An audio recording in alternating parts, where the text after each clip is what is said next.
a todos estos autores.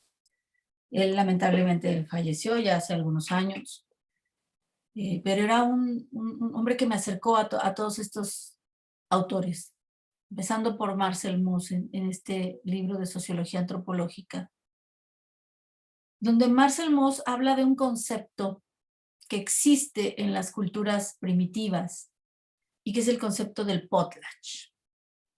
El potlatch es ese excedente, por decirlo de alguna manera, cuando el ser humano produce algo y el ser humano produce ese excedente o esa parte extra que no necesariamente consume y la regala. Entonces tiene en ese libro un capítulo que se llama Ensayo sobre los dones. Y cuando habla del ensayo sobre los dones, habla precisamente del regalo y de lo que significa ese don, de lo que significa ese regalo, de lo que significa eso que un individuo da a otro. Y él dice, eso significa poder. Y luego George Bataille retoma ese ensayo sobre los dones. Digo, obviamente les estoy explicando en 2 minutos planteamientos teóricos complejos, ¿no? Pero Bataille lo retoma en este libro que se llama La parte maldita. Bataille como uno de los autores más de la posmodernidad. Y dice, es la parte maldita porque es la parte precisamente que implica un ejercicio de poder, ¿no? Y que no todos tienen la posibilidad de ver el alcance que puede tener un don, o sea, el dar algo, ¿no? La dación de algo. La muestra de quién eres a partir de lo que das, ¿sí? Viene en una época muy interesante. Yo llevo muchos años trabajando en el servicio público y en la política. Y en la política en realidad todo el mundo se da regalos. Y pues el tamaño del regalo que des, pues es el tamaño del poder que estás mostrando. Y no tiene que ver nada más con el costo del regalo, que es una parte, pero no es económica. Y esto sí hay que entenderlo muy bien. No tiene que ver solamente con una parte económica del costo del regalo, sino tiene que ver con la capacidad de darlo. Y si puedes dar un don de ese tamaño, estás mostrando parte de tu capacidad de poder. Pero bueno, George Bataille, y obviamente libros como el de Elías Canetti, Masa y Poder, que si ustedes pueden leerlo, de verdad es una joya. Es un análisis antropológico del poder. Vamos a ver algunos de los conceptos que plantea el propio Elías Canetti en ese libro de Masa y Poder. Por ahí lo debo de tener yo. Si no es que luego lo ando prestando, ya no sé si lo tengo yo por acá. Hasta llegar a los planteamientos de Michel Foucault, ¿no? Michel Foucault, que escribe varios textos relacionados precisamente con el poder. Michel Foucault es un filósofo que se interesa por el hombre más, como ustedes leyeron en Aristóteles o leyeron en Hobbes, ¿no? La primera reflexión del filósofo es el hombre, ¿no? Y de ahí deriva el hombre y su forma de organización política, el hombre y sus relaciones sociales. Y entonces, Foucault tiene varios textos. Yo les recomendaría leer Vigilar y Castigar. Creo que en una buena parte de ese texto está contenido su planteamiento sobre lo que es el poder, ¿no? Contenidos algunos de sus planteamientos de las características del poder, ¿no? Esta idea de que el poder normaliza, esta idea de que el poder se da en una relación, ¿no? Esta idea de que el poder, decía él, el poder penetra en los cuerpos, ¿no? tiene un libro también que se llama Los Anormales y que explica precisamente este modelo. Es en esta idea de que el poder te hace normal. Entonces a él le interesa lo anormal. Y le interesa lo anormal porque por muchos años él fue anormal.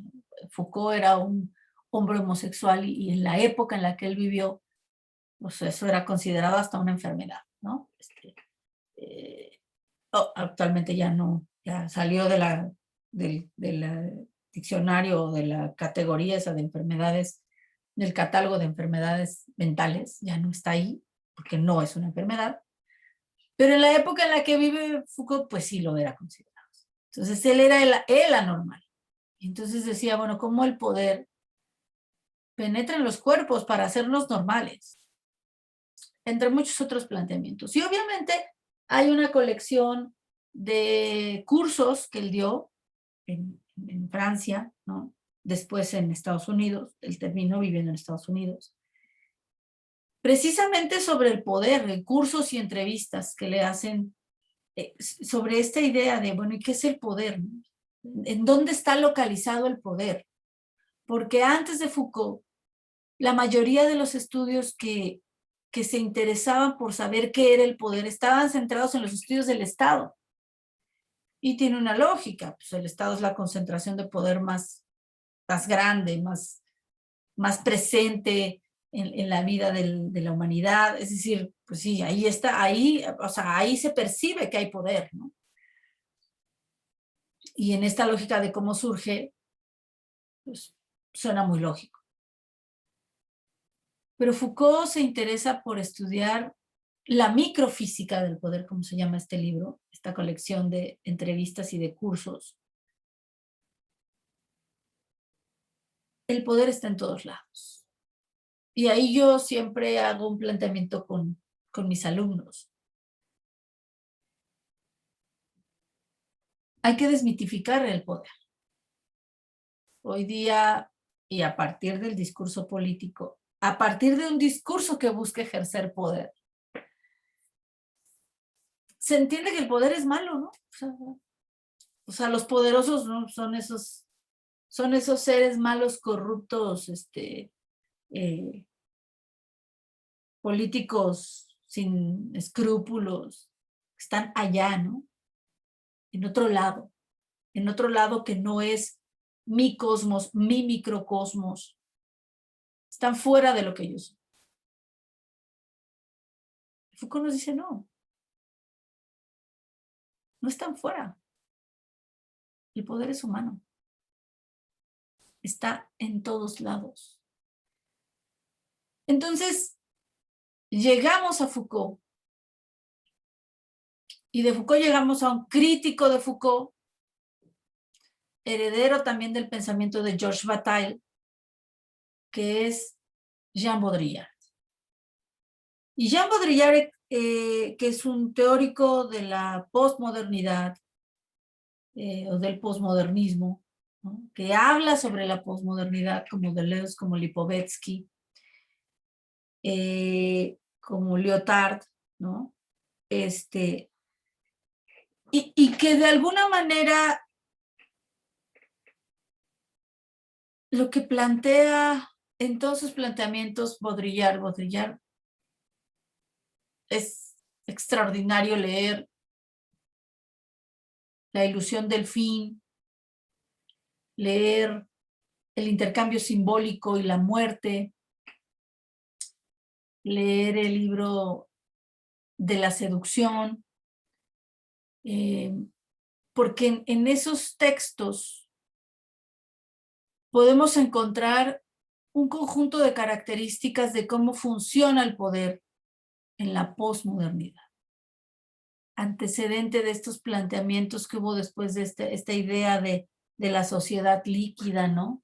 De lo que decía Lipovetsky, del imperio de lo efímero.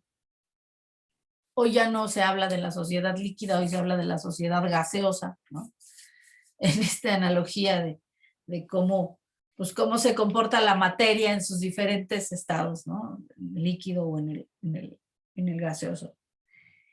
Y toda esta narrativa de la posmodernidad, que implica un desencanto de la modernidad, diría Deleuze, la muerte de todos estos metarrelatos de la modernidad que nos prometieron el progreso o la ciencia o el capitalismo, o etcétera, ¿no? Como la forma para ser felices. Y pues que bueno, pues preguntémonos si somos felices, ¿verdad? Y que yo diría que, bueno, pues ese es un planteamiento filosófico. A nivel político, pues más que ese fin de los metarrelatos, tenemos una discusión importante, ¿no? 2 semanas atrás estuvo en el mundo discutiéndose en la COP26, ¿qué vamos a hacer con la destrucción que hemos hecho del planeta? La destrucción es real, ahí está. Y tampoco se vio mucha voluntad de los países que más la afectan de hacer algo para frenar aquello, ya no digamos para revertirlo, por lo menos para acotar y limitar el cambio climático. Nos estamos acercando a la destrucción, ¿no? El dinosaurio este que habla en la ONU y que dice, oigan, pues a nosotros nos cayó un meteorito, pero pues ustedes solitos, mira, nomás fue cosa que agarraran el mundo y ya le dieron en toditita la torre, ¿verdad? Entonces, esta idea, vamos a ver, ya acercándonos a la penúltima clase, vamos a ver cómo funciona el Estado en el proceso de globalización y vamos a abordar temas como estos. Pero temas como estos tienen que ver también con el poder. Entonces, bueno, pues obviamente acercarse a la teoría del poder es leer a estos autores que les acabo de mencionar. Creo que leer, por ejemplo, de la seducción de Baudrillard es un planteamiento en términos de la teoría del poder muy atrevido, porque incluso después tiene un librito que se llama Olvidar a Foucault, o sea, estaba como medio traumado por Foucault, ¿no? Porque Foucault ya era muy famoso, pues él todavía no era tan famoso.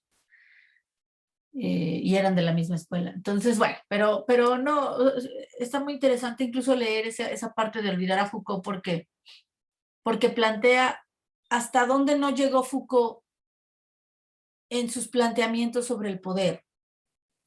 Y que creo que Baudrillard sí lo hace. Baudrillard sí da un paso adelante para explicar cómo el poder en la época actual, en la época de la posmodernidad, no está esencialmente fundado en la fuerza, ¿no? Sino está fundado en la simulación. Por eso entender cómo funciona la seducción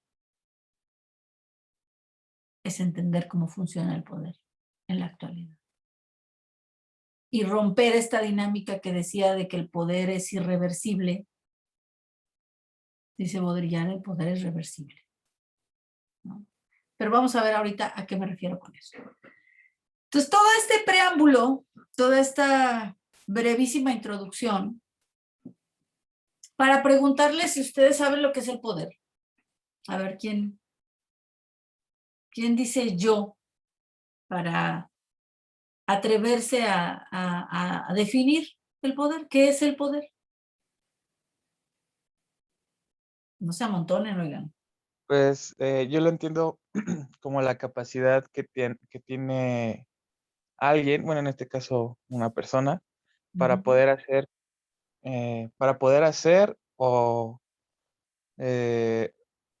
o para poder hacer o convencer u obligar a alguien de hacer o dejar de hacer algo, o dejar de hacer algo él mismo. Bueno, no sé si me expliqué bien. Por ahí va, es creo que la definición de Bobbio, ya leímos a Bobbio, ya se encontraron ustedes cómo define Bobbio el poder y ahorita lo vamos a retomar. Por ahí va, Carlos, ¿tiene que ver con eso? ¿Alguien además de Carlos? A ver, Julián.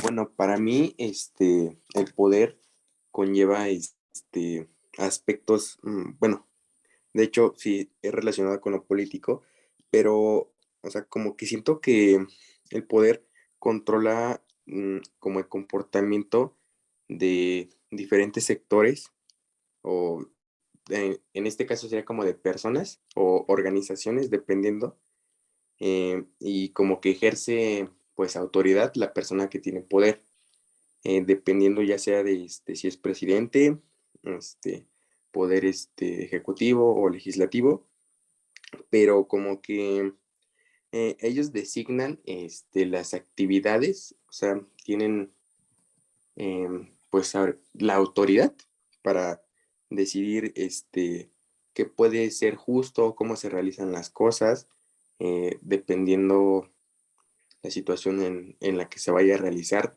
o si es una ley, o si es un mandato, dependiendo, pero siento que el poder, o sea, obviamente recae en esa persona para ejercer autoridad en las personas o en las organizaciones. Ok, aquí tu perspectiva, Julián, está más apegada al estudio tradicional del poder, ¿no? O sea, el poder está en el Estado. O sea, el poder es el poder público, ¿no? O el poder político. A ver, Omar, ¿tú quieres comentar algo?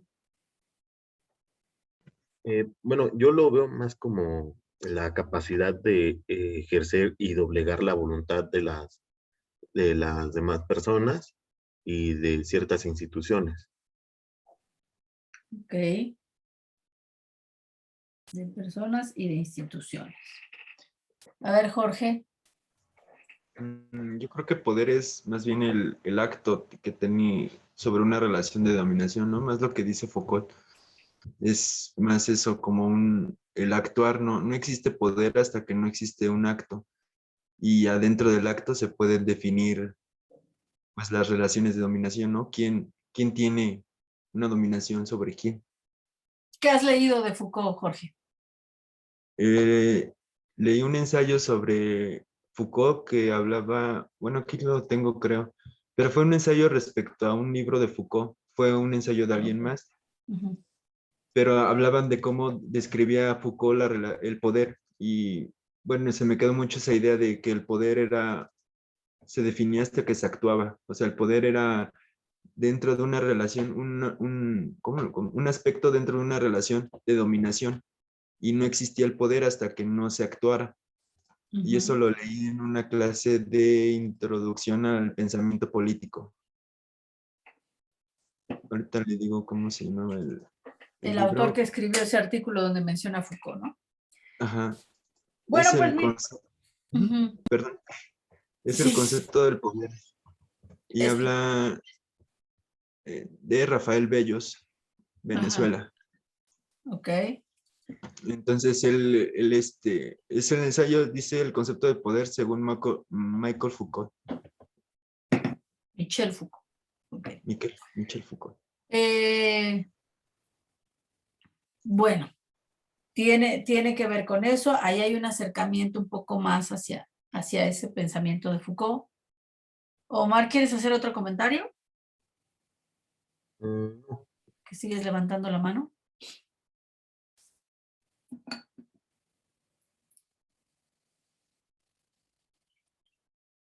¿No?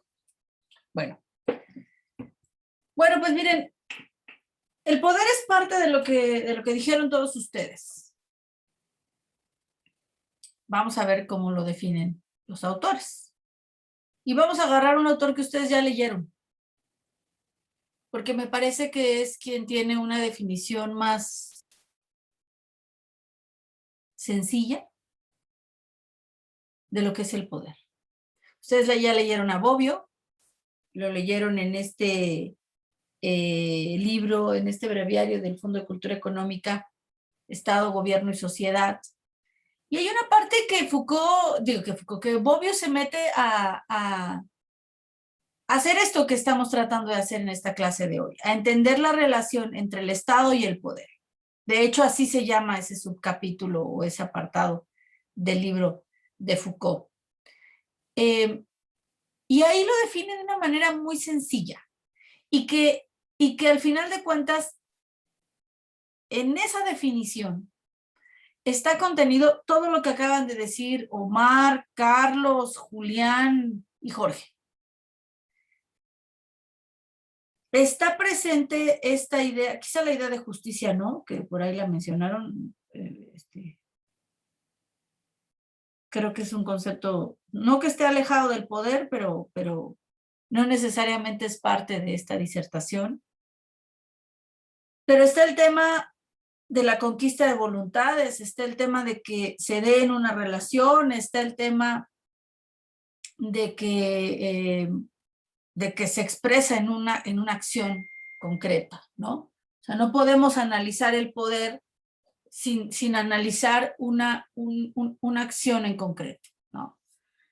¿Cómo lo define Bobbio? Bobbio dice, bueno, a ver, el poder es la capacidad que tiene el individuo A, o sea, un individuo, de lograr que otro individuo, el individuo B, haga lo que él quiere.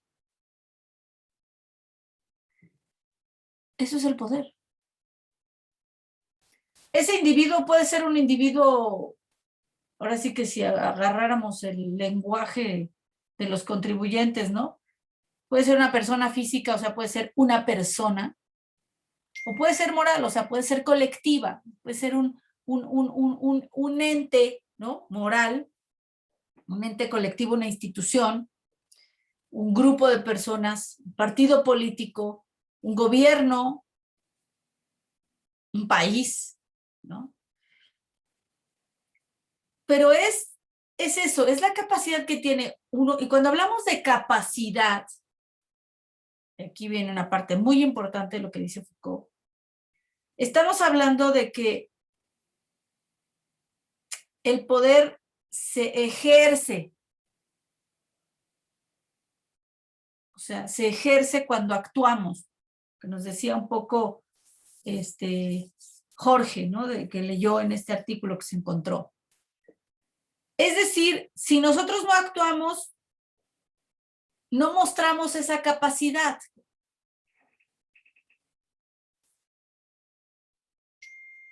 Si actuamos, podemos mostrar hasta dónde llega nuestra capacidad de ejercer poder.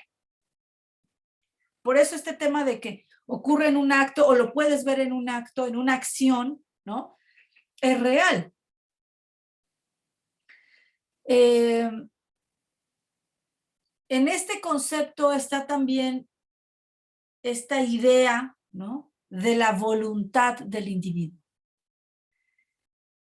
Y cuando hablamos de la voluntad, estamos hablando de otra cosa que nos decía Foucault. Y que aquí, bueno, ahorita vamos a entrar, vamos a saltar esto. Hablamos de otra cosa que decía Foucault. El poder se ejerce en una relación. Es decir, el poder es humano. No hay otro ser vivo que pueda ejercer poder. El poder no está en la dinámica de convivencia de los otros seres vivos, solo en los seres humanos. Entonces, entonces el poder se da en los actos o en las acciones que realizan, que ejercen los seres humanos, entre unos y otros. Porque si estamos hablando de que se trata de que un individuo logre que otro individuo haga lo que el primero quiere, pues primero debe haber dos individuos, para empezar, ¿sí? O sea, nosotros no podemos ejercer poder sobre una cosa que no tiene voluntad. Podemos ejercer fuerza sobre esa cosa. Y aquí viene la primera. Fuerza no es sinónimo de poder, pero sí es uno de los elementos del poder. Es decir, sí se puede ejercer la fuerza o sí se puede realizar actos de fuerza para ejercer poder. Y un acto de fuerza se puede ejercer sobre una persona o sobre una cosa. O sea, si yo de repente ahorita me mandan un mensaje en mi celular de algo que me llene de ira, ¿no? Me dieron una mala noticia o algo, ¿no? Y entonces yo de repente, pues, del coraje agarro la computadora y la estrello contra la pared, ¿no? O sea, ahí hay poder.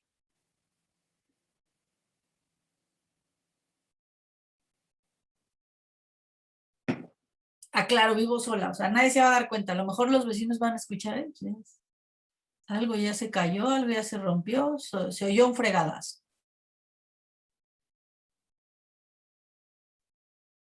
¿Hay poder ahí?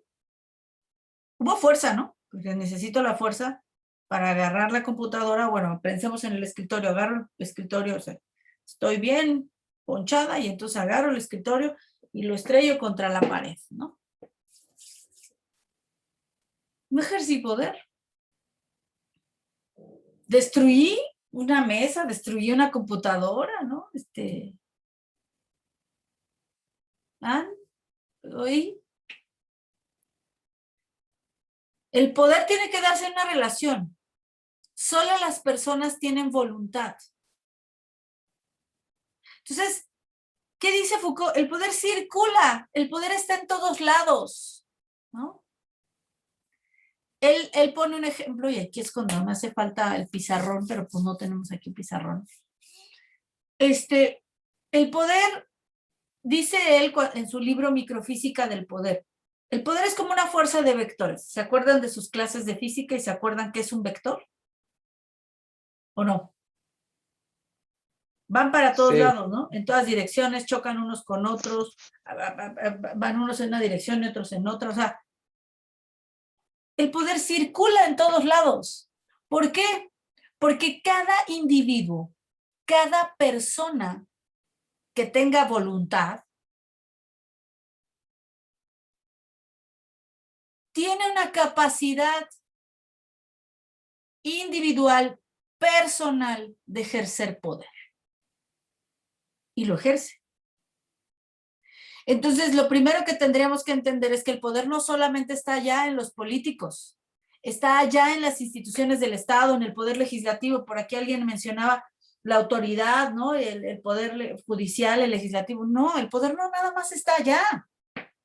El poder está en todas y cada una de nuestras relaciones humanas, en todas. Todas las relaciones humanas son relaciones de poder. Entre hermanos, entre padres e hijos, entre amigos, entre pareja, entre jefe y entre compañeros de trabajo, entre jefe y empleado. Todas. Hasta cuando nos subimos un taxi, pedimos un Uber y pues al del Uber se le dio la gana que pues nos canceló y no vino por nosotros. Porque tiene su voluntad el señor. Dijo, no, esta señora va hasta el otro lado de la ciudad y yo tengo otras cosas que hacer, ¡zas! Le cancelo, ¿no? Ya no quiero. Tiene su voluntad. Entonces, es lo primero que tenemos que entender, que el poder no solo está allá en, el poder legislativo, sí, pues hasta se llama poder, ¿verdad? O el poder judicial, no, pues ahí están los jueces, ¿no? Esos son los que imparten la justicia, ahí hay poder. Sí, el presidente de la República, súper poderoso, sí hay poder ahí, pero no solo está ahí, está en todos lados, circula como fuerzas de vectores. Cada uno de nosotros tiene una capacidad para ejercer poder o no, dependiendo del contexto, porque no todos nuestros contextos nos permiten ejercer esa capacidad, o no en todos los contextos tenemos esa capacidad. Solía poner un ejemplo, pero me parece de repente un poco medio chocante, pero imagínense a alguien, jefe o jefa, no lo hablemos desde un tema de género, pero imagínense un hombre o una mujer que son un CEO de una empresa, ¿no? Y llega a su trabajo y pues, hay 300 empleados en la empresa y él manda a esos 300 empleados. O sea, él tiene la voluntad de esos 300 empleados. Y ahí todo el mundo lo obedece, ¿no? Porque el poder tiene que ver con eso, con la obediencia. Si lo que quieres es hacer, o sea, lograr que el otro haga lo que tú quieres, es un tema de obediencia, es un tema de voluntad, de, pues mi voluntad es hacer lo que está diciendo esta persona. Entonces ese hombre o mujer que es un CEO de una empresa, resulta que ahí pues lo obedece todos, pero llega a su casa y pues es sumisa o mandilón o como le quieran llamar, o sea hombre, sea mujer, y obedece a su pareja. Y ahí en su casa pues no lo obedece ni el gato, man, ¿no? Oye, gatito, ven para que te acaricie. Chinche gato hasta le hace gestos, ¿no? Hasta le gruñe. O sea, su capacidad de poder es distinta en esos dos contextos. Depende de la relación que haya. En su empresa, pues es el mandamás o la mandamás. Pero en su casa, pues, obedece a la esposa, al esposo, a los hijos, hasta la señora que les ayuda a hacer la limpieza y hasta el perro y el gato. ¿Sí? Entonces, no es igual en todos lados. Aunque circule en todos lados. Las relaciones, la capacidad que tiene ese individuo no es la misma en todos sus contextos. Por eso dice Foucault que el poder no se tiene, se ejerce. O sea, el poder no se acumula. No es yo, soy el todopoderoso y toda mi vida seré el todopoderoso. Pues no, pues depende del contexto. Piensen ustedes en un expresidente de este país, ¿no? Que durante 6 años fue el todopoderoso, el mandamás. Pues acabaron los 6 años y se le acabó el poder. Eso no quiere decir que se le acabó todo el poder, no. Pero una buena parte del poder que ejercía sí se le acabó. De entrada porque pues ya no puede hacer las cosas que hacía como presidente, ¿no? O sea, no se acumula. Foucault habla incluso en este libro de la microfísica del poder de una metodología para estudiar el poder. ¿Cómo sabemos si alguien es poderoso o no? ¿O qué tan poderoso es? Y entonces Foucault dice, a ver, lo primero que tenemos que entender es que como el poder no se tiene, no se acumula, no es como los saberes, ¿sí? O sea, no es como el conocimiento, que sí se acumula y entonces tú tienes un montón de libros y los has leído todos y entonces acumulas conocimiento. Y estudiaste una licenciatura y una maestría y un doctorado y un postdoctorado y tienes un montón de papeles que dicen, no, este es fregón porque ha estudiado un montón, ¿no? Acumulaste conocimiento. El poder no se acumula. O sea, no es como, ay, yo tengo 3 kilos de poder. No. O tengo todo el poder, pues sí, pero ¿por cuánto tiempo y en qué contexto? Y entonces, para entender cómo funciona el poder, tenemos que salirnos de la lógica de que se acumula. No se acumula. Y entonces no podemos utilizar lo que él decía para los saberes. Eso lo dice en uno de sus cursos de microfísica del poder. Tenemos la arqueología del saber, ¿no? Sí, porque eso sí se acumulan. El poder no. Y para estudiar y entender el poder, debemos tener un método genealógico. ¿Se acuerdan ustedes de cuando en la primaria les dejaron hacer un árbol genealógico? ¿Qué era? ¿Qué es un árbol genealógico? Es un esquema que representa los orígenes de una familia.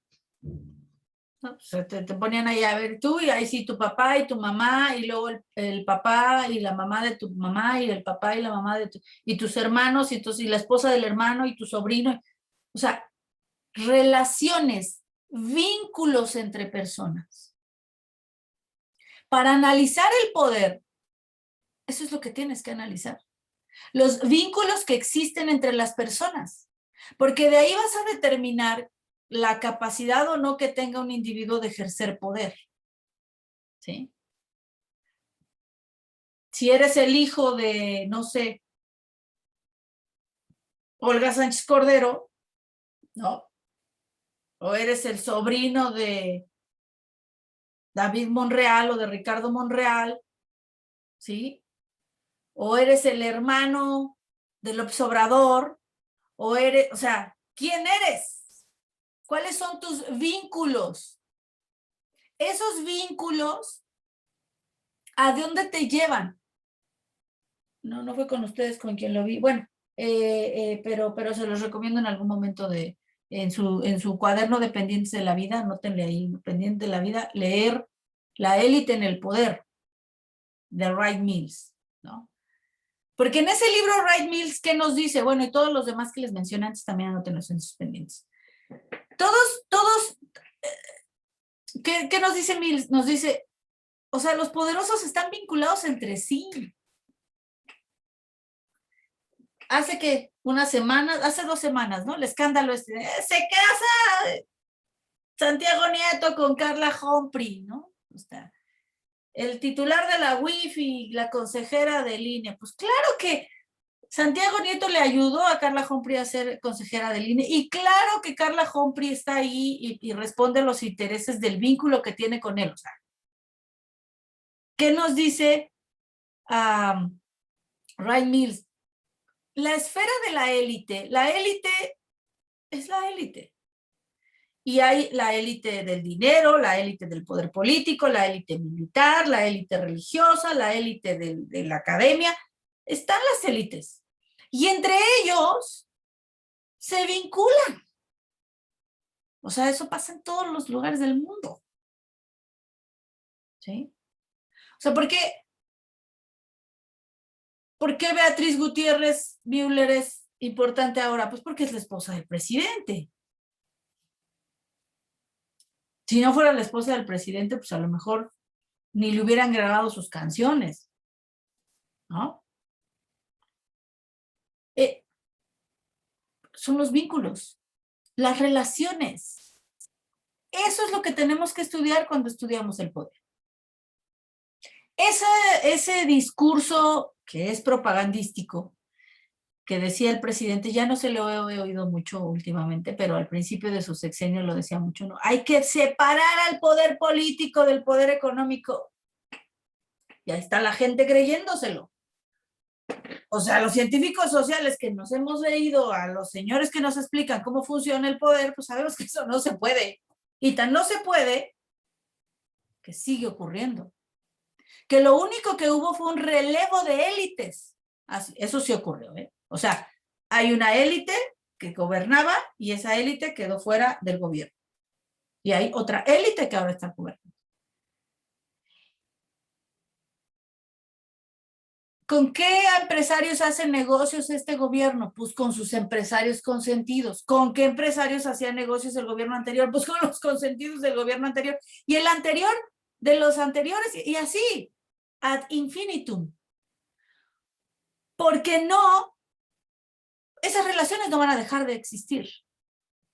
Jorge, ¿quieres comentar algo?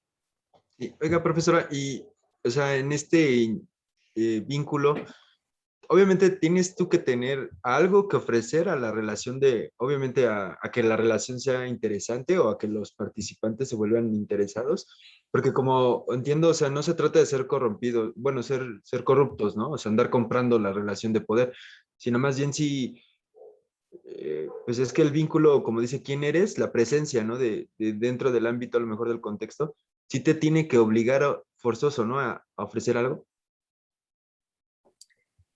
Tu reflexión es muy importante, y es muy importante por 2 razones, Jorge. La primera, yo los invitaría a quitarnos de la cabeza esta idea que todo lo que tenga que ver con el poder es corrupto, porque entonces todos los seres humanos somos corruptos. Para empezar, porque todos tenemos una voluntad de poder. Todos ejercemos poder en nuestras relaciones. Entonces, calificarla de corrupto, o sea, si tomamos esa decisión y decimos que el ejercicio del poder es corrupción del ser humano, todos somos corruptos. No se salva a nadie. Se salva tal vez algún ser humano que no tenga voluntad. Pudiera haber alguna persona que tenga, por ejemplo, que haya nacido con algún daño mental o que a partir de algún accidente haya quedado con un daño mental que no le permita tener conciencia de su propia existencia, o sea, que no le permita ser un ser racional. que le haya arrebatado esa capacidad de ejercer poder, porque no tenga voluntad. Ahí podríamos decir, pues no existe, ¿no? Pero fuera de eso, todos los seres humanos tenemos esa capacidad, pero no solamente tenemos la capacidad, la ejercemos. Yo siempre les pongo un ejemplo. Cuando se da esta idea de no, pues es que el poder el poder corrompe. No, o sea, el poder no corrompe. Pues o sea, si lo queremos ver así, pues el poder ya estaba corrupto y en tal caso es un poco lo que nos decía Thomas Hobbes. O sea, el ser humano en su estadio, o sea, su perspectiva es el ser humano en su estadio natural es malo, ¿no? Y entonces necesitamos ponerle orden a través del Estado, pues para que renuncie a esa maldad y no nos estemos matando entre unos y otros. Hay otros filósofos que dicen que no, que en su estadio natural el hombre es bueno y la convivencia social lo hace malo, como Rousseau. ¿Es bueno, es malo? Yo diría es. Ahorita te doy la palabra, Carlos. Quiero terminar esta idea. Yo les preguntaría, imagínense la escena. Todos tienen sus abuelitas, ¿no? Quieren a su abuela, ¿no? La abuelita, los abuelos siempre nos consienten cuando somos niños. Generalmente desarrollamos un vínculo emocional muy poderoso con los abuelos. Los queremos mucho, ¿no? Porque bien consentidores. Y mientras que la mamá te regañaba, la abuelita te defendía y, ¿no? Te compraba un dulce, una paleta, etc. Entonces, de repente van ustedes a ver a su abuelita, un sábado que, por ejemplo, tiene mucho que no veo a mi abuelita, voy a ir a verla. Entonces llegan a la casa de la abuela y de repente la abuela se pone a llorar. Y a ustedes pues, se les parte el corazón ver a la abuelita, ¿qué le pasó, no? O sea, ¿por qué estás llorando, abuela, no? Entonces la abuela les dice, hijito, es que te extraño mucho, porque no has venido a verme. Ya casi no vienes. Yo sé que tienes un montón de ocupaciones, pero te he extrañado mucho. Y entonces a ustedes se les hace el corazón de pollo, literal, ¿no? Así de, o sea, mi abuelita está llorando por mi culpa, ¿no? Y entonces se hacen el firme propósito de visitarla más seguido. Entonces, pues ya cada 15 días o cada semana, pues por ahí van y le echan una visitada, aunque sea breve. O sea, qué monstruo de poder y de corrupción es esa abuelita que está logrando que la voluntad de ustedes se mueva como ella quiere. O sea, ¿ella qué quería? Ella quería que su nieto la fuera a visitar más seguido, ¿no? O sea, es un monstruo de poder y de corrupción. ¿La calificaríamos así? Manipulación. ¿Es un monstruo manipulador? Bueno, no lo sé. A ver, es su abuelita, ¿eh? O sea, no es la mía, es la de ustedes. O sea, ¿es un monstruo de manipulación? ¿Es un ejemplo claro de la corrupción del ser humano? Obviamente estoy poniendo un ejemplo pues extremo, ¿no? Que uno diría, a ver, no, maestra, espérese, pues es mi abuelita, o sea, cálmese, ¿no? O sea, bájele 2 rayas. Bueno, creo que hacia allá tenemos que tener esta reflexión, porque al final de cuentas, la abuela, en el ejemplo que estoy poniendo, no es la abuelita de ustedes, por supuesto, está ejerciendo poder. Está logrando que la voluntad de otro individuo se mueva hacia donde ella quiere. Y está utilizando, y ahorita vamos a la siguiente parte de la pregunta de Jorge, que tiene que ver con los recursos que se utilizan para poder ejercer poder. Pero antes de entrar a eso, Carlos quería decir algo. Hola, sí, gracias. Pues también iba un poco relacionado a lo que preguntaba Jorge. La verdad no recuerdo el autor de esto. No sé si fue Hobbes, la verdad no me acuerdo. Pero dice que para que una persona pueda ejercer poder sobre la otra persona tiene que tener una intencionalidad para aceptar ese poder, ya sea que comparten ideas, que le tiene alguna especie de respeto u obediencia por jerarquía, o porque le conviene sobre el que se le está ejerciendo poder, pues le conviene realizar ciertas acciones. Entonces, bueno, repito, no recuerdo el autor, pero Weber, menciona... Max Weber, ya lo leyeron también. Max Ah, Weber habla de justo. por qué obedecemos. O sea, Justo. y lo vimos, Entonces, ¿no? O sea, a ver, ¿por qué obedezco yo? O sea, ¿por qué obedezco a mis abuelos? ¿O por qué obedezco a mi jefe? ¿O por qué obedezco? ¿No? Y ajá, él habla de 3 razones, ¿no? Por el carisma, o por la tradición, o por el fundamento legal, ¿no? Bueno, esos son 3. Pero luego viene este tema de, ¿y qué recursos utilizamos para ejercer poder? No, pues podemos utilizar N cantidad de recursos. Podemos utilizar la fuerza, ¿no? O sea, yo quiero que otra persona haga lo que yo quiero y lo obligo a golpes. Bueno, pues es una manera. Pero se pueden utilizar muchas otras estrategias y muchos otros recursos. De ahí que el poder se clasifique, creo que voy a cambiar estas láminas de orden, ¿no? En lo que nos decía Bobbio, hay diferentes tipos de poder. ¿Dependiendo de qué? Dependiendo del recurso que utilices para lograr que la voluntad de las otras personas se mueva como tú quieres que se mueva, ¿sí? Obviamente el ejemplo de la abuela que les pongo, digo, a lo mejor hay quien dice, no, pues yo a mi abuela ni le hago caso aunque se ponga a llorar. Bueno, o sea, en esa relación, ese recurso no funciona. La capacidad de la abuela de utilizar un recurso emocional o de manipulación, como decía Lisette, no aplica, ¿no? O si ya me di cuenta que mi abuela es una manipuladora y ya no caigo en sus juegos, ¿no? Pues ya la abuela se puede poner a llorar y si quiere se la pasa llorando una semana y, a ver, abuela, así no me vas a convencer. A lo mejor me convence de otra manera y me hace mi platillo favorito y me dice, hijo, te hice la carne de puerco con verdolagas que te gusta y ahí vas a su casa, ¿no? O sea, ¿cuál es el recurso que utiliza? Pueden ser diferentes. Y aquí entonces entendemos los tipos de poder. Yo les preguntaba, y retomando un poco lo que decía Carlos, si pensamos en Weber, Weber decía, pues, ¿por qué obedezco a mi jefe? No, porque yo trabajo en esa corporación y pues el reglamento dice que la persona que ocupe ese cargo es el jefe de todos estos de esta área, y entonces pues es mi jefe. Y la norma dice que es mi jefe y que lo tengo que obedecer. Pero en esencia, ¿por qué obedezco las órdenes que me den en esa institución o en esa empresa? Porque me pagan por ello. Porque el recurso que utilizan para poder tener mi voluntad ahí, que yo de 8 horas o 10 horas o no sé cuántas, con la cultura laboral que hay en México, que es súper explotadora, pues estoy ahí 10, 12 horas porque me pagan, ¿no? O sea, y como buen godín, pues estoy esperando la quincena, ¿por qué no? Y entonces, por eso obedezco. O bueno, si no son godines, son emprendedores, bueno, pues ¿por qué trato de encantar al cliente para que me compre, ¿no? Para venderle, ¿no? Veía yo un comercial, ¿no? Creo que era un TikTok, ya no sé. Y me gustó la manera en que vendía la fulana porque decía, si viene una señora y me cuenta que está divorciada, le vendo para que celebre el divorcio.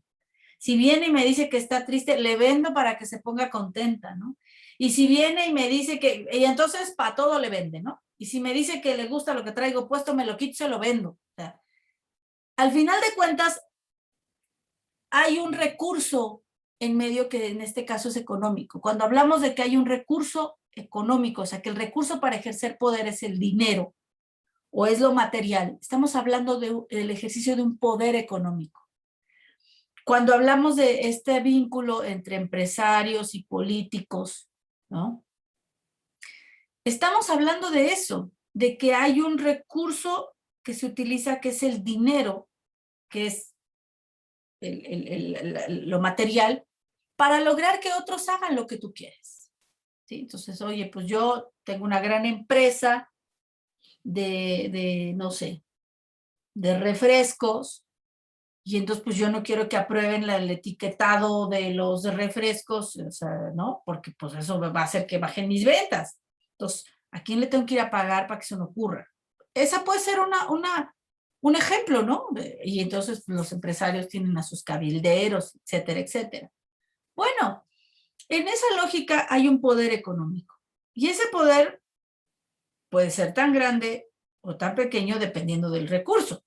Si eres un multimillonario, pues obviamente tienes una gran cantidad de recursos para ejercer poder. Siempre y cuando estés en una relación en la que la otra persona sobre la que quieres ejercer poder y sobre la que ejerces poder sobre su voluntad, esté en esa relación movida por ese recurso. Si no está movida por ese recurso, pues entonces no. Y es un poco lo que decía Jorge. Tengo que aportar yo en la relación. ¿Qué puedes aportar? Pues es que en este intercambio, ¿no? Lean El intercambio simbólico y la muerte de Baudrillard, ¿no? Porque al final de cuentas sí es un intercambio, ¿no? Por eso el poder no se tiene, porque es como las fuercitas, ¿no? O sea, siempre estás jugando a las fuercitas, siempre estás jugando a ver, no, espera, ya no me quiero obedecer, no, pero ahora ¿qué hago, no? O sea, tengo que ir logrando que en esa relación siga prevaleciendo la conquista de las voluntades.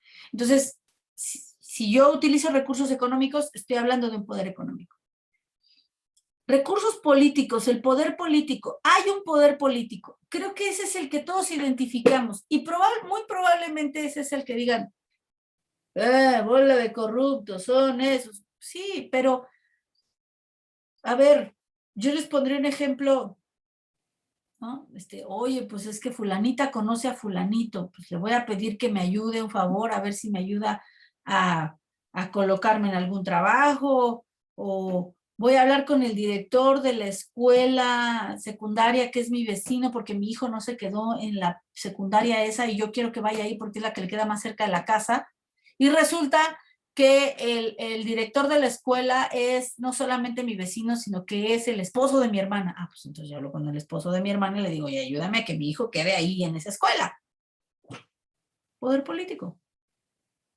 El poder político puede ser desde el más alto nivel, como la cumbre que vimos esta semana, ¿no? De 3 mandatarios de una zona económica muy importante en el mundo, que es Norteamérica, reunidos. Ahí hay poder político. Y ahí no necesariamente tiene que ver con recursos económicos, tiene que ver con recursos políticos. ¿Qué tanto poder significa un mandatario y qué tanto poder significa el otro? ¿Cómo en ese encuentro, en esa relación, se da ¿no? Este juego de fuercitas, este juego de vencidas? Poder político. Y luego, cuando utilizas el recurso de las ideas, el recurso de la retórica, el recurso de la propaganda, el recurso, ahí los comunicólogos me lo van a entender, ¿no? Hay un poder ideológico. Cuando tú convences a los otros, oye, es que no hagas esto pues porque es pecado, o sea, si a ti te importa el pecado, y yo no quiero ser un pecador porque me fui a confesar, no puedo cometer un pecado, hay un poder ideológico que pesa sobre ti y que hace que tu voluntad se mueva en tal o cual sentido. O yo voy a votar por este señor porque es el que me parece que tiene el mejor proyecto para el país. Sus ideas me convencieron, su discurso me atrajo así como abeja a la miel, ¿no? Entonces, hay un recurso de las ideas, hay un recurso del pensamiento. Y es quizá este recurso el que se apareja más hacia lo simbólico. Pero existe lo simbólico en los 3 tipos de poder. Porque hay símbolos claros de quién tiene más dinero. Hay símbolos claros de quién es una persona que ejerce poder político, de los políticos pesados, ¿no? Ahorita vamos a ver un poquito, Elías Canetti habla de eso. Yo subí una foto al Twitter y que subieron otros sobre este encuentro de López Obrador. Entonces, creen que yo estaba criticando al presidente. No, estaba utilizando la teoría de Canetti para entender las posturas y cómo hay posturas que reflejan o que significan poder y posturas que no significan poder. No, o sea, eso no lo inventé yo, lo dice Canetti, además presenta un análisis antropológico del tema, ¿no? Y entonces hay estos tipos de poder, ¿sí? Dependiendo del recurso que utilices. ¿Qué tienes que ofrecer en una relación, Jorge? Algo.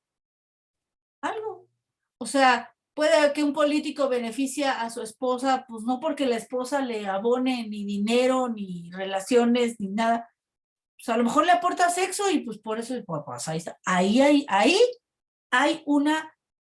¿qué ofreces tú a la relación? Pues puedes ofrecer eso. O puedes ofrecer pues que le tuviste sus hijos o lo que sea. El recurso que sea. Sí tiene que haber un intercambio, sí lo hay. Sí lo hay.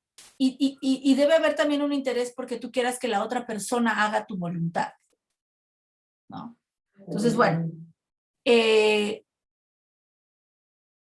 yo diría, no sé si hay alguna duda sobre estas características del poder, se ejerce, no se tiene, circula, está en todos lados, está en todos los individuos, se ejerce en una relación, no puedes ejercer poder sobre las cosas, ¿no? Siempre les ponía un ejemplo cuando estábamos de manera física, que creo que ya estamos, o debemos estar por regresar, ¿no? Ya con el semáforo verde, a ver qué dice la facultad. A mí no me ha llegado ningún aviso de que ya vayamos a regresar, pero el rector dijo que había que hacerlo antes de que acabe el semestre. Nuestro semestre termina en enero. Vamos a ver cuándo regresamos. Pero el tema, yo siempre les ponía el ejemplo, ¿no? A ver, si yo llego al salón de clases, poquito relacionado con el primer ejemplo que les ponía, y yo les digo que el escritorio ahí está maldito, ¿no? O sea, está embrujado. Entonces, tenemos que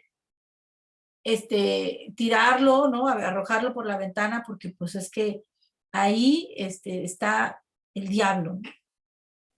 Pues alguien que sea supersticioso va a decir, no manches, o sea, hay que deshacernos de esa cosa, ¿no? Y logro convencerlos de que está embrujado, y entonces logro convencerlos de que agarren el escritorio y lo tiren por la ventana. ¿Ejercí poder en ese ejemplo? Sí. Sí, porque convencí la voluntad de ustedes. A lo mejor llego con ese rollo y ustedes van a decir, o sea, ¿quién sé que se fumó la maestra? O sea, ahora sí se desveló gacho y me está diciendo puras tarugadas y ni quien me pele. Y entonces agarro yo el escritorio que digo que está embrujado y lo aviento por la ventana. ¿Ejercí poder? El escritorio se destruyó porque estaba embrujado. ¿Ejercí poder en ese segundo caso? No. Ejercí fuerza. Ahí está el ejemplo de que fuerza y poder no son lo mismo. Por eso tiene que darse en una relación. Tienes que convencer a los otros. Aunque puede ser que sí haya ejercido yo poder. Y les diga, así como destruí ese escritorio porque estaba embrujado, tengan cuidado con la brujería que les andan haciendo a ustedes, ¿no? Digo, podría ser una amenaza, podría ser una advertencia. Es decir, ¿cómo utilizas los recursos que tienes a la mano para lograr que los otros hagan lo que tú quieres? Pero tiene que ser en una relación. No es sobre los objetos. El poder no se ejerce sobre los objetos. Ya les explicaba que el poder y saber no es lo mismo. Y esto último, el poder normaliza. ¿Qué significa eso? Que lo que busca el poder es hacernos normales. Una normalidad que es una convención, al final de cuentas. ¿Sí? Que era lo que le interesaba a Foucault. Decía, bueno, pues yo soy anormal, soy homosexual, ¿no? ¿Y qué hace el Estado para normalizarme? Y es muy interesante todo su planteamiento del libro Vigilar y Castigar, ¿no? Porque hace estudios de cárceles, de escuelas, de manicomios. O sea, cómo él dice, el poder penetra en los cuerpos. Antes de que te dé la palabra, Lisette, ¿cuántos de ustedes trabajan en alguna empresa? A ver, levanten la mano. ¿Cuántos? Bueno, por ahí Lisette, Jorge, ¿no? Hernández, Sandoval Aguilar, Nubia, trabajan, ¿no? Más o menos están unas 8 horas en el trabajo, ¿no? ¿Cómo pueden estar 8 horas sentados en el mismo lugar? Haciendo lo mismo. 8 horas sentados frente a una computadora. ¿Por qué pueden hacer eso? Pongan ustedes a un niño de 3 años, 8 horas frente a una computadora en un lugar encerrado haciendo lo mismo. ¿Lo va a hacer? No lo va a hacer. ¿Por qué ustedes sí son capaces de hacerlo? Porque están entrenados.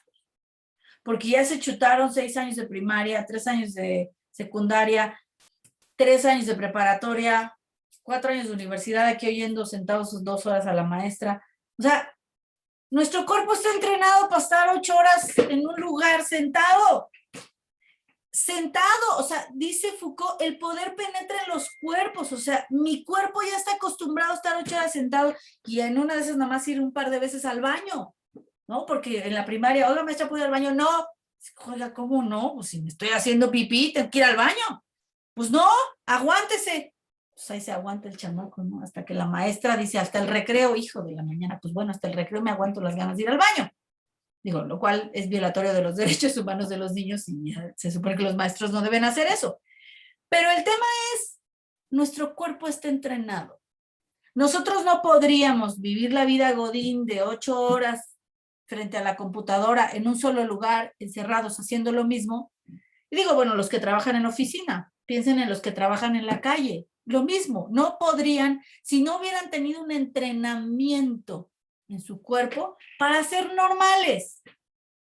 El que no puede hacer eso no es normal. No es normal. ¿Sí? Entonces, Foucault decía, bueno, pues yo soy hombre, nací hombre, pues no puedo ser hombre, no soy normal. ¿No? Me da la gana que en lugar de casarme con una señora y tener hijos, me da la gana tener un novio. No soy normal. El poder normaliza porque te dice que lo normal es esto, y esto, ¿no? Entonces, no, oye, no te has casado, no tienes hijos, no eres normal. ¿Sí? Entonces, a eso se refiere Foucault con que el poder normaliza. ¿Por qué podemos estar 8 horas trabajando en el mismo lugar? Porque nuestro cuerpo está entrenado. Porque el poder, dice él, penetra en los cuerpos. Los obliga a. Y entonces habla de la disciplina en las escuelas y habla de cómo amarran con una camisa de fuerza a las personas con problemas mentales, ¿no? Pues a los locos, por decirlo de alguna manera, no es despectivo llamarles así. Pero los amarran, o sea, para que se queden tranquilos, ¿sí? Para que no se pongan violentos.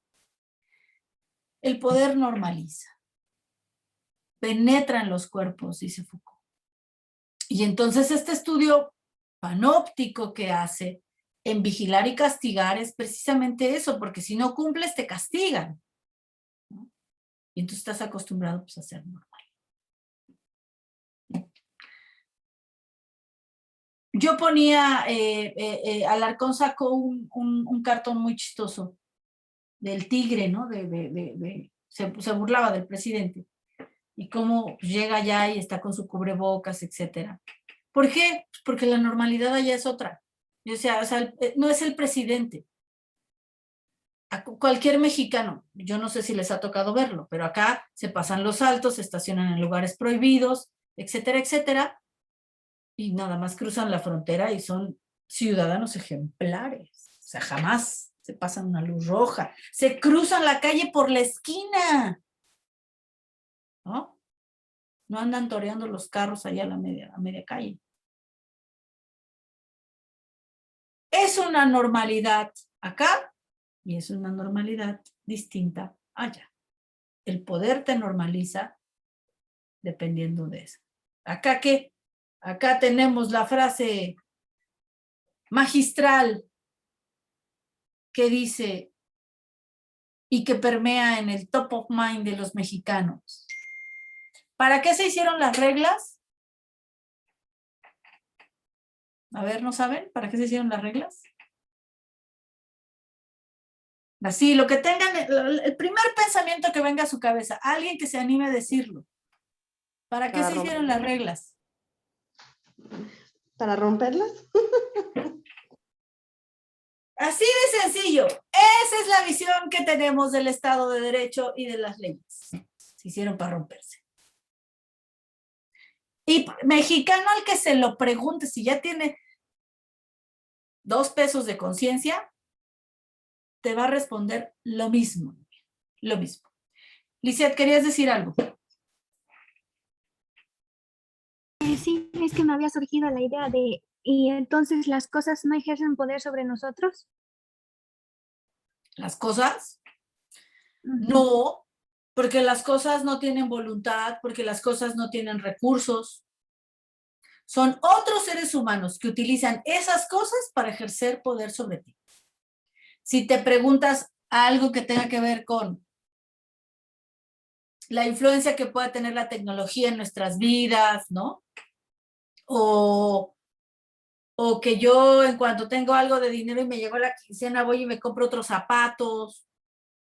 Oye, los zapatos te controlan. No, los zapatos no te controlan los dueños de las marcas que venden los zapatos, que hacen una publicidad que te convence de que tú vayas y te compras otros zapatos aunque no los necesites. Pero no son las cosas, son otras personas. El poder solo se ejerce entre personas. Unos zapatos no ejercen poder sobre ti, aunque las mujeres a veces pensamos que sí, pero no.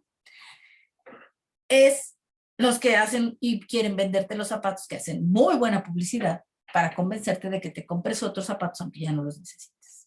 Aunque estén guardados ahí 2 años en la cuarentena y que no te los vas a poner. Pero bueno. Entonces, ahora, eso es lo que dice Foucault.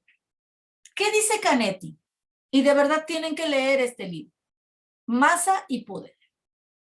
Decía mi maestro Juan Pablo Córdoba, desde el título del libro es provocador. Porque para Canetti una cosa es la masa, y no estoy hablando de la masa de las tortillas, estoy hablando de la masa de gente, las masas, las masas sociales, y otra cosa es el poder. Masa y poder, o sea, no el poder de las masas. La masa es una cosa y el poder es otra. Y Canetti tiene una explicación de verdad interesantísima de cómo funciona la masa, ¿no? Aquí no lo puse, pero, por ejemplo, dice, no cualquier aglomeración de gente es una masa. La masa tiene ciertas características. Primero, la masa debe tener una dirección. Es decir, toda esa gente debe ser dirigida por alguien y debe tener una intención, o sea, tiene un objetivo que ese alguien les plantea, ¿no? Por ejemplo, bueno, en la masa reina la igualdad. O sea, dentro de la masa, todos son iguales. ¿Sí? Luego, la masa, dice él, ama la densidad. O sea, cuando tú estás en una masa, siempre hay la intención de que la masa sea más grande, ¿no? Como cuando vas a ir a una fiesta. Invita, entre más gente invites, es mejor, ¿no? Entonces, y él dice, la manera en la que empieza su libro, dice, nada teme más el hombre que ser tocado por otro ser humano. O sea, nada teme un ser humano que ser tocado. ¿Y dónde se quita ese miedo, esa aversión a ser tocado? En la masa. O sea, tú quieres pertenecer a la masa. Y es muy interesante ver cómo explica que, por ejemplo, ¿no? Todos hemos sido parte de una masa en algún momento. Habla, por ejemplo, de las masas festivas. Cuando vamos a un concierto y el cantante de rock dice, ¡eo! Y está todo el mundo diciendo, ¡eo! Estamos haciendo lo que ese fulano dice, ¿eh? O sea, está ejerciendo poder la rockstar, ¿no? El rockstar. Hay masas festivas, hay masas de confrontación, ¿no? O sea, la afición del América contra la afición del Pumas, ¿no? Se encuentran en un clásico, bueno, no sé si es un clásico, creo que sí hay un clásico entre esos dos equipos, pero se encuentran, ¿no? Y entonces tú perteneces a la masa de los Pumas y, o sea, ¿no? Y hasta te avientas la porra con más enjundia, pues porque estás frente a otra masa, ¿no? Que trae también su porra y también la grita con enjundia. Una marcha, ¿no? O sea, cuando vas a defender un tema, perteneces a un grupo social, a algún colectivo y vas a una marcha, pues, estás en una masa, ¿no? Pero una cosa dice Canetti, en la masa reina la igualdad. Y si en la masa reina la igualdad, en la masa no hay poder. Hay poder en la dirección de la masa. ¿Quién dirige esa masa? En la masa, no. Entonces, es atrevidísimo porque tira toda esta tesis del poder de las masas. Pues no, las masas son manipulables, son manejables. Se ejerce poder sobre ellas. Porque en la masa precisamente perdemos el miedo a ser tocados. Y yo les pongo un ejemplo muy claro de una concentración de gente que no es una masa. Ya les puse un ejemplo claro de una concentración de gente que sí es una masa, como cuando vamos al concierto y todo el mundo brincando, brincando, brincando y todos brincan. En el metro, 7 de la mañana, Metro Pino Suárez o el que les guste, el que sea. Hay mucha gente, ¿no? ¿Eso es una masa? ¿Pierdes el miedo a ser tocado? No, hombre, pues lo que vas apachurrado y vas molesto porque vas apachurrado, ¿no? Porque así a duras penas entraste al vagón. Eso no es una masa. No tiene intención, no tiene una dirección, cada quien va para una dirección diferente, cada quien va para su trabajo, metido en sus temas, ¿no? Es un ejemplo de una concentración de mucha gente que no es una masa. El concierto sí sería una masa. Y bueno, ahí Canetti nos explica las masas festivas, las masas de aversión, los cristales de masa, que son la muta y cómo la muta puede trascender a ser una masa. Interesantísimo. La primera parte de su libro nos habla de cómo funcionan las masas. Y en la segunda parte de su libro nos habla de algo que no hay en la masa, que es el poder. Y ahí, de verdad que el libro tiene varios capítulos. El primer capítulo son las entrañas del poder, el sobreviviente, los elementos del poder, los aspectos del poder, y ahí es donde habla de las posiciones que reflejan poder y las posiciones que no. Nos habla de las órdenes, o sea, de cuando recibimos una orden y qué genera la orden en nosotros como individuos. Nos habla de la paranoia como la enfermedad del poder. Es decir, es todo un tratado para tratar de entender esto que llamamos poder. Yo les voy a hablar solo de algunos aspectos que él trata en este libro. Primero hablemos de los elementos del poder, es decir, de esos elementos que constituyen el ejercicio del poder. ¿Sí? Y dice Canetti, el primero es la fuerza. Aunque fuerza y poder no son lo mismo, la fuerza sí es un elemento de poder. ¿Sí? O sea, sí podemos ejercer poder a través de la fuerza. ¿Sí? Y muchas veces ni siquiera la tienes que ejercer. Muchas veces lo único que haces es mostrar la capacidad de fuerza que podrías ejercer. Cuando vemos estas guerras nucleares, ¿no?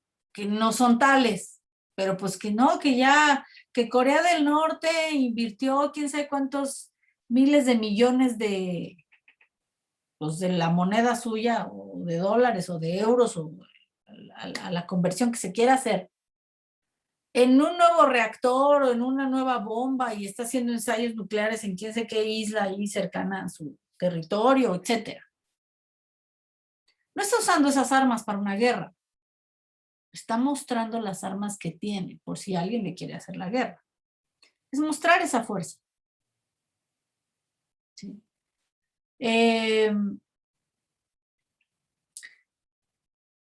Entonces, no necesariamente la fuerza se tiene que ejercer o se tiene que aplicar para ejercer poder.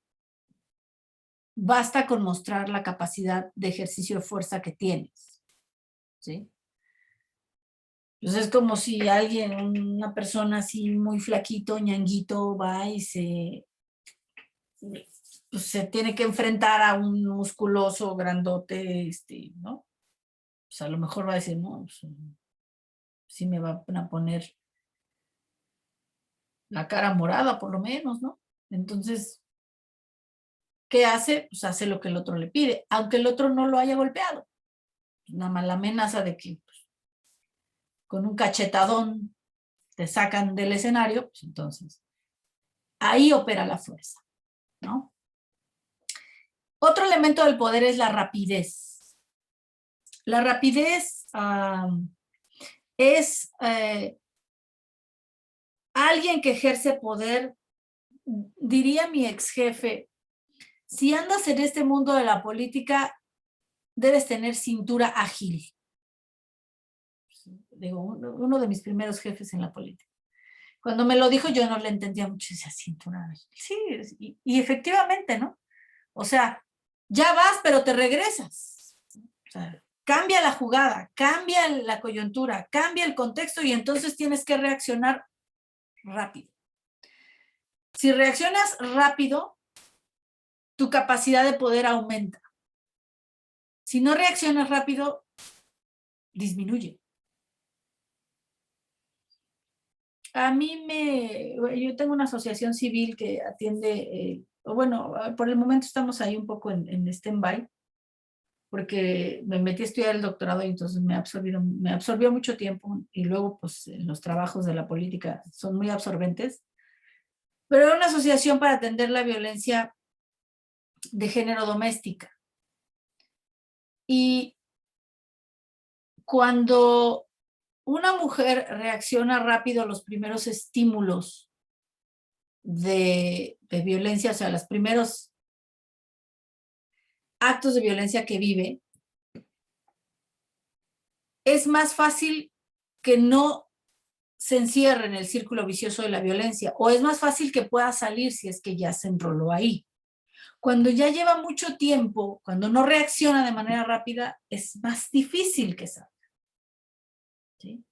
Entonces, la rapidez tiene que ver con eso. ¿Por qué? Porque al final de cuentas, a lo que se expone, ¿no? Una mujer que vive violencia doméstica es precisamente al poder y a la fuerza del otro, al control del otro, al dominio del otro, al poder del otro.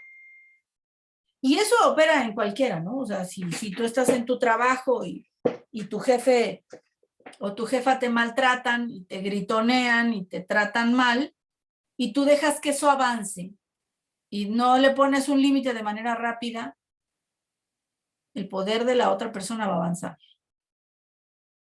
Pero bueno, la rapidez es otro elemento del poder. La pregunta y la respuesta, aquí Canetti es muy interesante lo que dice, porque él dice, tengan cuidado. Porque preguntarle a alguien algo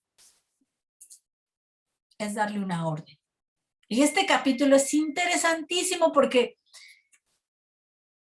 Canetti dice, Si contestas la primera pregunta, viene la segunda, y luego una tercera y luego una cuarta.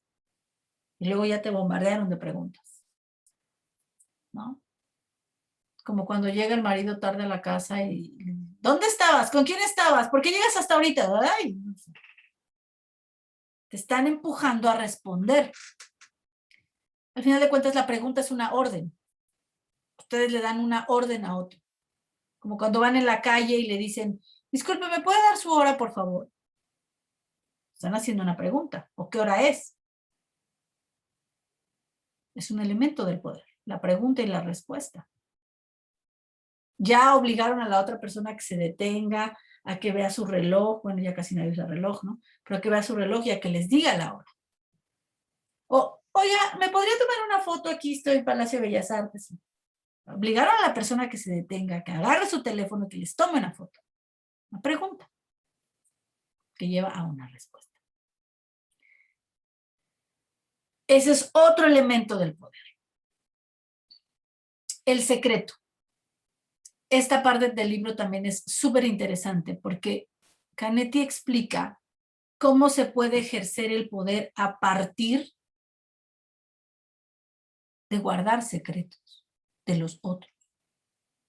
Y pone como ejemplo el poder de la iglesia, ¿no? ¿En qué está fundado o en qué estuvo fundado en mucho tiempo? ¿Por qué en determinados contextos o determinados momentos de la historia de la humanidad? O sea, parecía que la iglesia mandaba por encima de los reyes, de los monarcas, porque les guardaba sus secretos. La confesión les permitía tener información sobre esas personas, y pues esas personas quieren que se guarde el secreto. Entonces, si ustedes tienen a alguien que guarde un secreto de ustedes, o sea, alguien tiene poder sobre ustedes. Entonces, vayan viendo si cuentan sus secretos o si le comparten el secreto a alguien, porque ese alguien va a tener poder sobre ustedes, en la medida en la que guarde secretos de ustedes.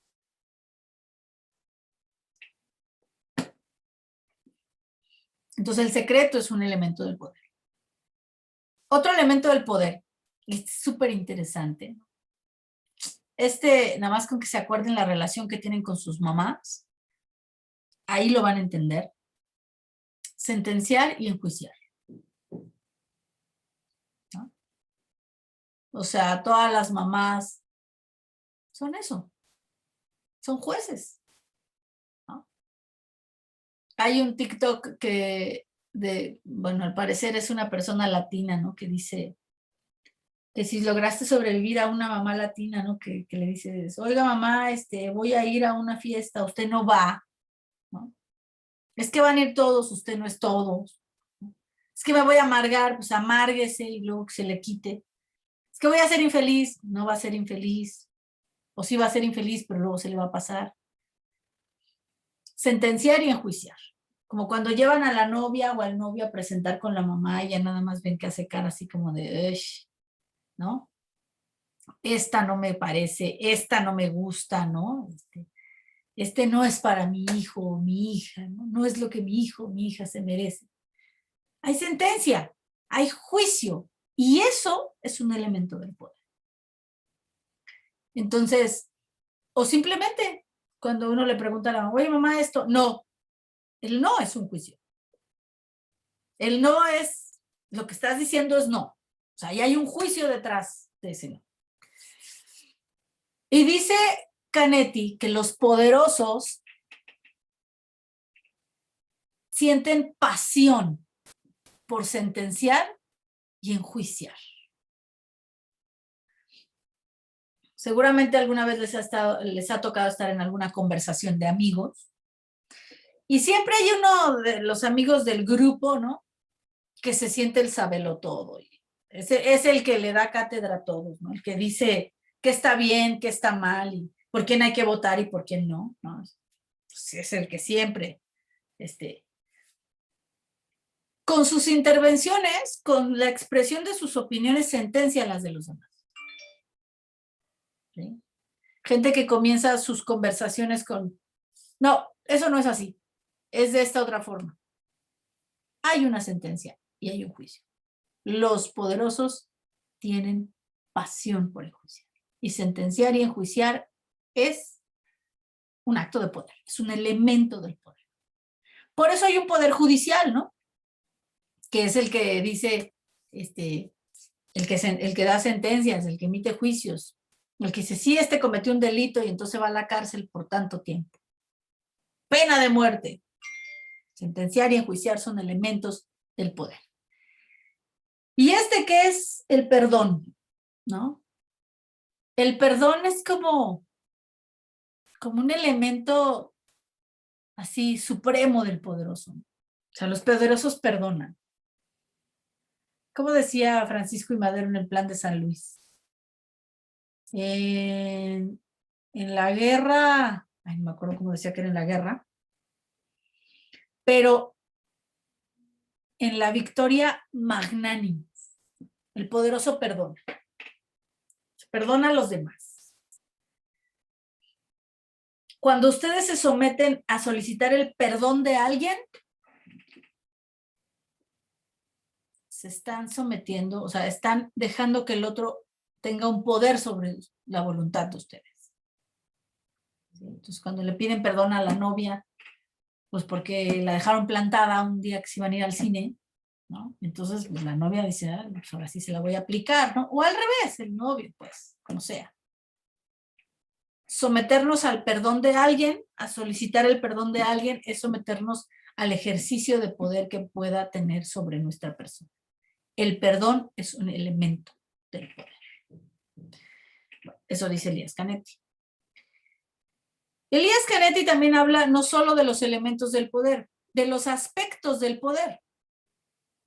De aquí lo que yo les decía de este capítulo de este libro de Canetti es muy interesante porque Canetti nos explica cómo hay posturas y posiciones del hombre o del ser humano, pues, en donde esas posiciones revelan o no poder, ¿no? O sea, la ubicación de dónde están. Piensen ustedes en una foto de políticos, ¿no? Ahora que los diputados fueron a ver al presidente, los diputados de Morena, del Verde y del PT fueron a encontrarse con el presidente de la República en Palacio Nacional. Todos querían tener su selfie o su foto junto al presidente, ¿no? ¿Por qué junto al presidente? ¿Por qué no les gusta estar en las orillas? No quieren estar ahí cerquita. Porque esa ubicación indica la diferencia. El poder se ejerce a partir de la diferencia. Una de las cosas que no nos dice Weber, pero que sí nos las dicen los demás autores que analizan el poder, es uno obedece a aquel que en algún aspecto, el que sea, percibe superior. Uno difícilmente obedece a un igual. Si percibes a alguien igual, te cuesta mucho trabajo obedecerlo. ¿Por qué le voy a hacer caso a este? ¿No? Se obedece a aquello, a aquel a quien se le percibe con cierta superioridad. Entonces, la ubicación, las posiciones importan. ¿Sí?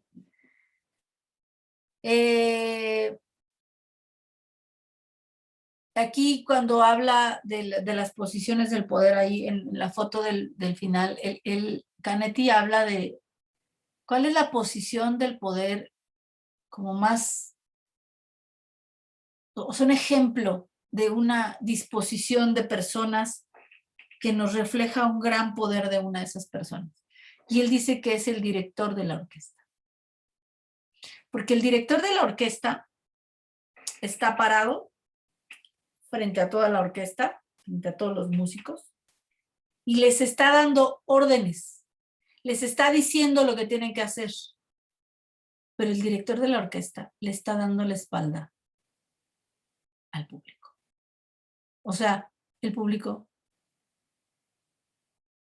O sea, están atrás, ¿no? Entonces es una posición de poder y es un poco esta posición, pensemos en la lógica de las élites y de la masa. Los que están atrás son la masa. Ahí no hay poder.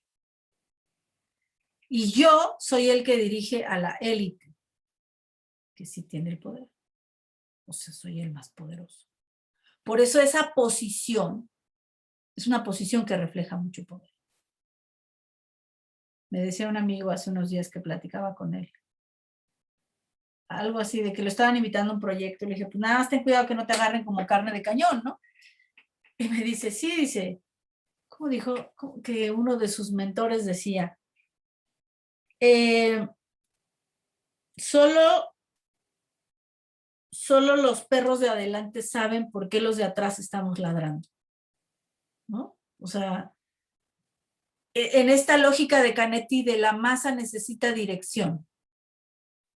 Ahí en la dirección de la masa es donde está el poder, en la masa no.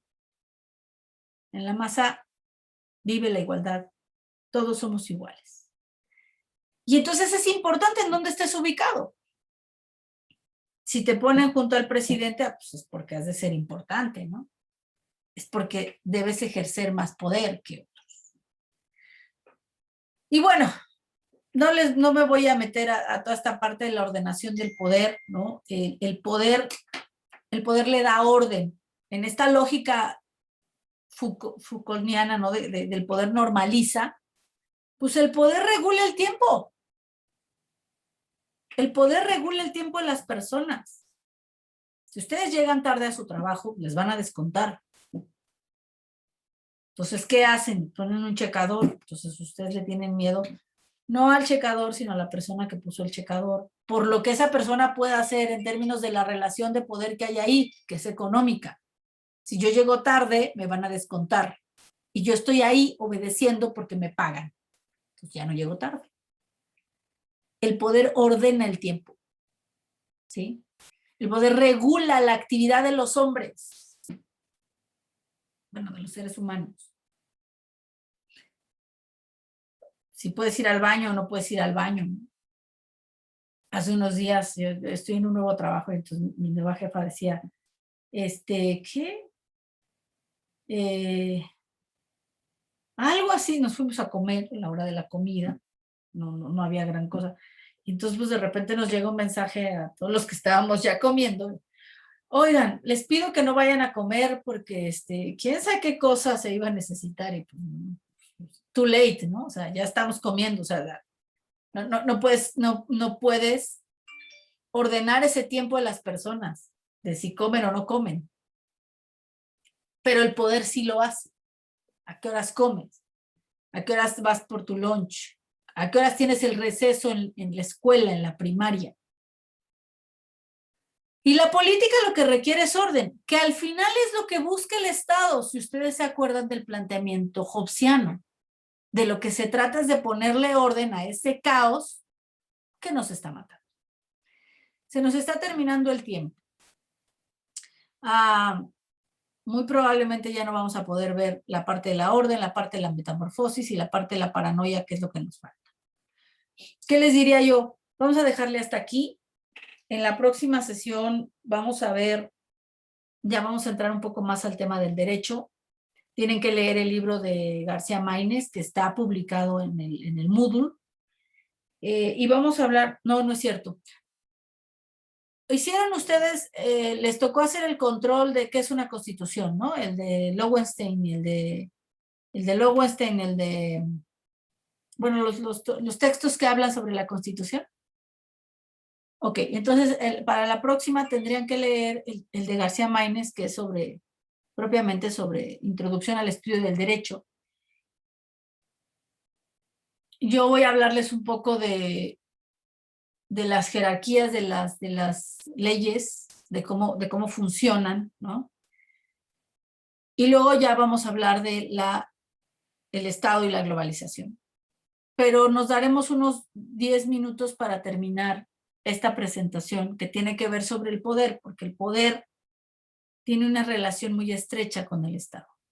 Y nosotros no podemos entender la existencia de un Estado de Derecho sin entender que eso es una consecuencia del ejercicio del poder. En esta lógica de que la política y el poder ordenan la vida de los seres humanos. Entonces, ¿alguna duda hasta aquí o algún comentario?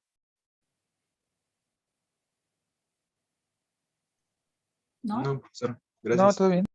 No, profesor.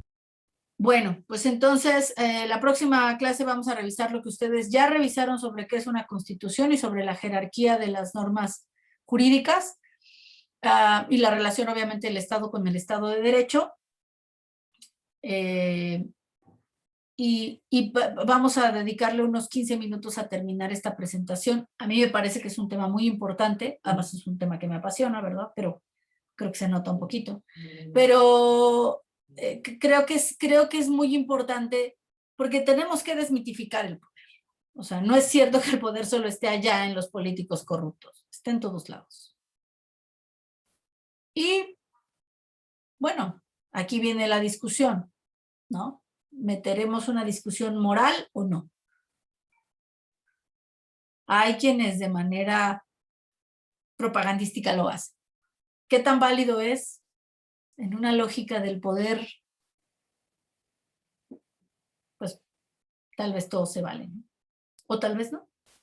Y entonces ahí habrá que presentar la crítica a ello. Entonces, bueno, hasta aquí le dejamos.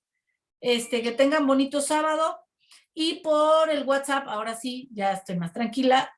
Podemos reponer la clase, puede ser el viernes o puede ser el domingo, y nos ponemos de acuerdo el horario y la mejor manera de reponerla. Entonces, pues que tengan bonito sábado y bonito fin de semana. Gracias igualmente. Gracias, igualmente. Gracias. Gracias, maestra. Hasta luego. Gracias. Hasta luego. Buenos días.